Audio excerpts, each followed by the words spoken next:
It was during his first overseas tour as president to the Muslim country of Turkey that Barack Obama said the United States is not and will never be at war with Islam.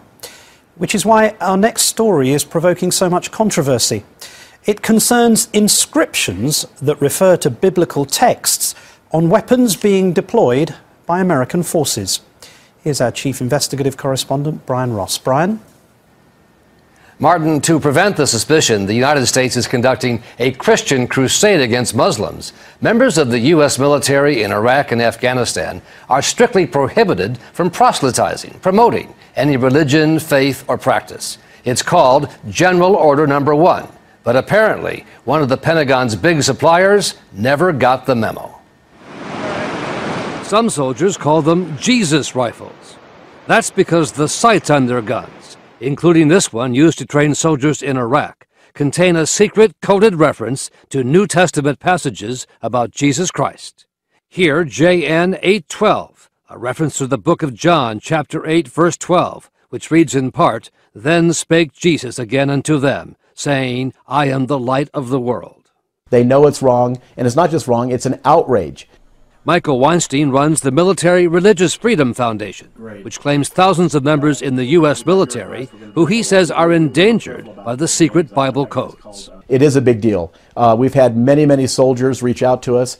Some are oblivious, but many others, and the thousands are well aware that it's there. They've described it as a sick and a very scary joke, and that it allows the Mujahideen, the Taliban, Al-Qaeda, the insurrectionists, and jihadists to be claiming that they're being shot by Jesus rifles. Other sites have references to the New Testament books of Matthew, Revelation, and Corinthians, such as this scope used by Special Forces, encoded with another reference to a verse about the glory of God in the face of Jesus Christ.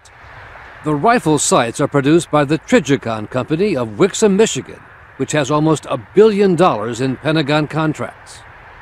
A company spokesman says its founder, Glenn Bindon, a devout Christian, began the practice years ago, and it has continued since Bindon's death in 2003. The Trigicon spokesman said there was nothing wrong or illegal about adding the biblical references to the military sites. Well, that's fine, but I find something wrong with it, and I think our government should find something wrong with it.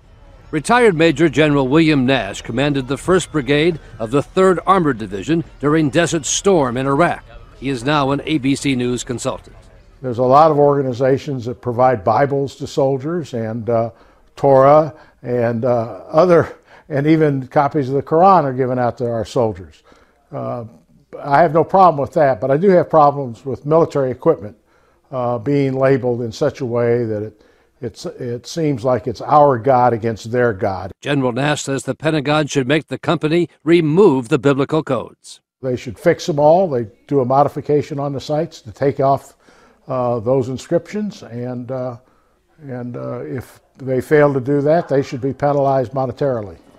At the Pentagon, the Army and the Marines told ABC News they were unaware of the biblical codes until we contacted them. One of the really cool things that I like about this site. But on gun enthusiast and military websites, the presence of the New Testament references seem well known.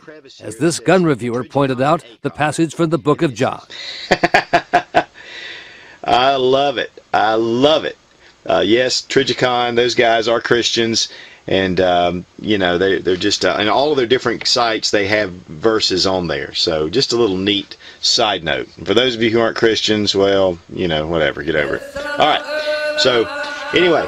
We received information just very recently from one of our clients indicating that the rifle was referred to as the spiritually transformed firearm of Jesus Christ. Even with the general order against religious proselytizing, the biblical references on the rifle sites is only the latest example of a clash in the U.S. military over Christian symbols and preaching in Iraq and Afghanistan. 2 years ago in Afghanistan, American documentary filmmaker Brian Hughes saw boxes of New Testament Bibles published in Afghan languages. It was clear that those Bibles were there for the purpose of being distributed to the Afghan people, not to other soldiers, not to other people on the base, but to Afghan civilians. So it was clear that they were prepared to operate outside the boundaries of General Order Number 1. Filmmaker Hughes recorded U.S. Army Chaplain Gary Hensley in a provocative sermon at Bagram Air Base. You know, the Special Forces guys, they hunt men, basically. We do the same thing as Christians. We hunt people for Jesus. We do. We hunt them down.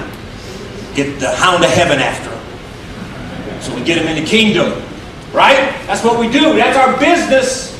Now the tiny biblical codes on the U.S. military rifle sights, used by the Army and the Marines, as tiny as they are, seem certain to raise the issues again.